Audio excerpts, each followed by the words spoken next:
Hey guys, welcome back.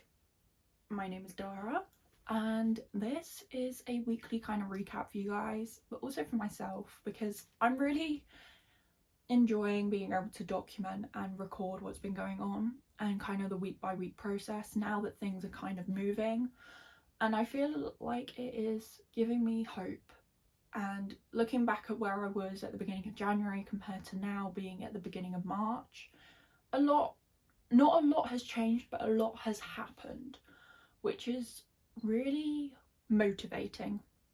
It's really motivating because it reminds me that even though actively things aren't changing, I'm still in the same room, I'm still doing the same mundane tasks with very little energy, and I'm still struggling a lot physically. Things medically are moving forward, which is all that really matters to me at the moment. So we're going to do a recap. So we're going to start on the 24th of February, which is basically a Tuesday, I know, but my week starts on a Tuesday.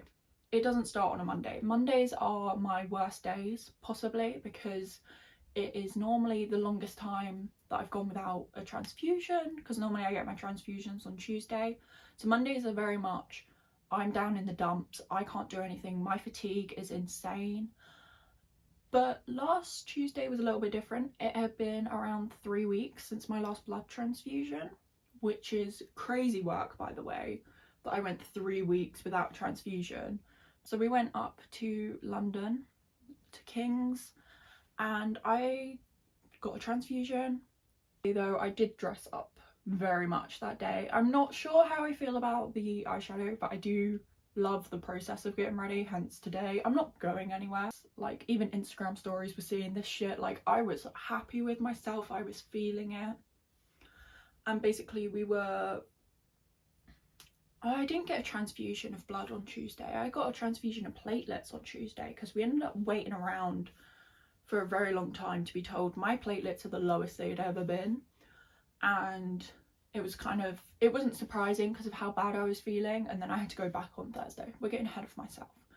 Had my blood taken, and my transplant nurse, we call her P, she came and saw me. She's lovely. Actually, let's call her Pat. Yeah, I'm gonna call her Pat because P just sounds wrong. Pat is the name of my granny, so it's not weird for me to make that assumption and that link, which is actually quite nice. So Pat came and saw us, and she is my lead transplant nurse, and we basically got to talking about what's been going on. And they found a donor, they found 2 donors out of a load of options, which I'm really happy about.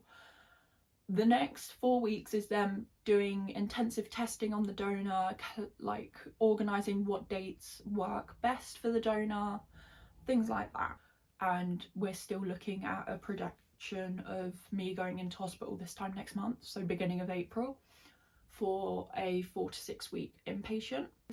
But she's also been on the front of trying to drive me getting my fertility stuff sorted out, because I have to go in for an egg harvest basically from my ovaries, and I start injections for that tomorrow. I'm so excited. It's like 2 weeks of daily injections that I can do at home to like stimulate and stuff, like a lot of scientific stuff that fully I don't understand, but we're giving it a shot. So it's crazy. But yeah, I start them injections tomorrow because my nurse has been very much on it. We know that we're doing it at King's now. They can do the procedure because my platelets are able to hold for a couple of hours, which is really good, rather than me being an inpatient at Guy's in London, which they work very closely with for aplastic anemia and chemo patients. So that's, good that they have that link. That was a fail-safe, but I'm able to have it at King's, which is a lot easier. And yeah, that procedure should take place in about 2 to 3 weeks, which means that I have time to recover from that procedure before going in for inpatient. Whole thing, being able to come home and relay that information to my mum and my sister and be like, we've had progress on the donor front, fertility starting soon. They're meant to be getting in contact with me, which they did. You know, it was really positive and productive, which I was really happy about. You know, like, I am still really happy about it. Like, it's amazing to hear that news, that, you know, things are really moving forward behind the scenes that I wasn't really in the loop with. And then the 21st is the Wednesday. I sat downstairs for a lot of it. I did my PIP application, which is finally done. I'm very excited about that. I, you know, really sat there and spent time getting on with things. I did a lot of cross stitching when I could, but I hadn't had blood at that point, so I was really feeling the travel effects of going up to London the day before. Yo, Stan, you gonna go somewhere else? I don't blame you.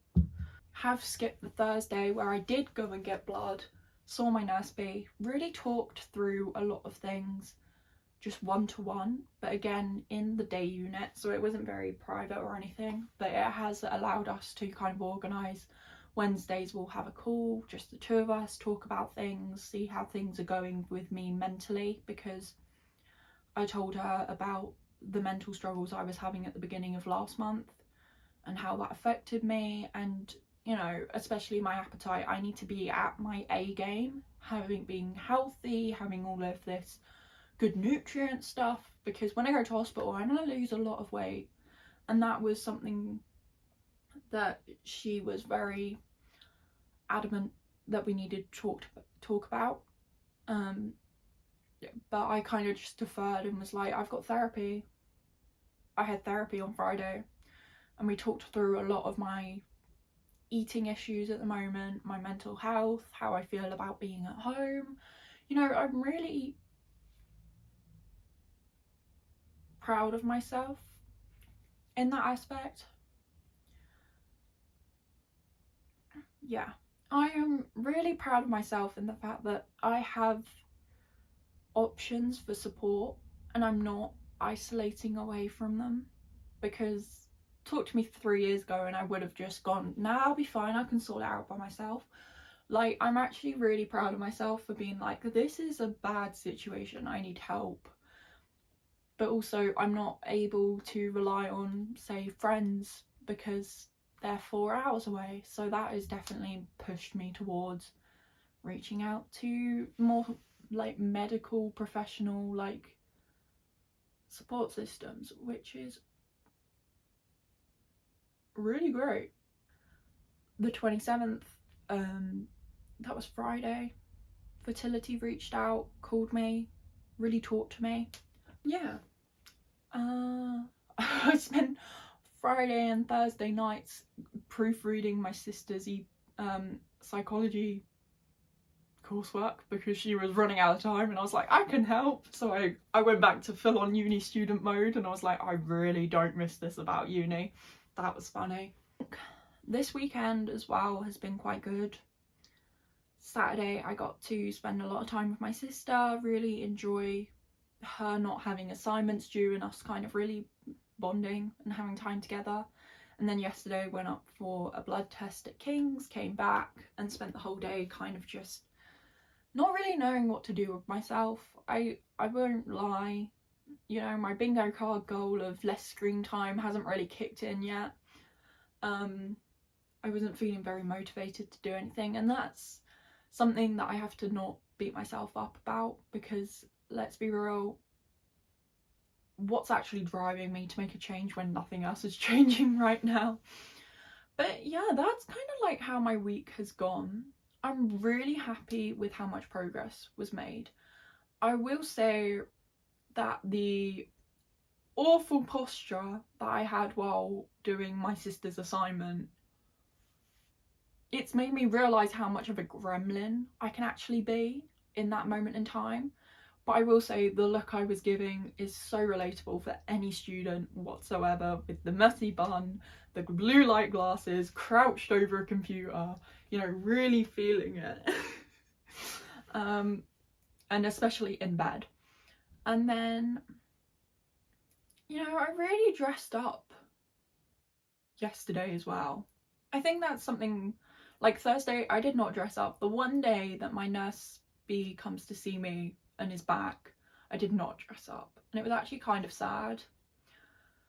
But obviously, look at me today, very dressed up. Tomorrow, probably going to be the same, and I think I'm just going to keep doing these kind of videos every week, just for my own mental state. But I'm also going to now kind of set some goals for myself. So the cross stitch so far, the cross stitch has developed. It has had developments. I would like to be done with all of the red and possibly start and finish all of the green thread this week. That is my goal. And because I'm hoping that I get a transfusion tomorrow, I can do cross stitching while I'm having my transfusion done, which was actually really therapeutic when I did it on Thursday. Like, I really did enjoy sitting there with my needle, having the nurses coming up being like, how have you got the patience for this? Because that's 7 hours of work, by the way, I would like to preface. So a little bit scary.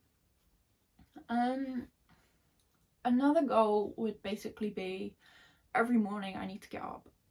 Every morning I need to get up and I need to get dressed. I need to stop lounging around in pyjamas. I don't care if it's a really messy outfit of tracksuit bottoms and a baggy tee.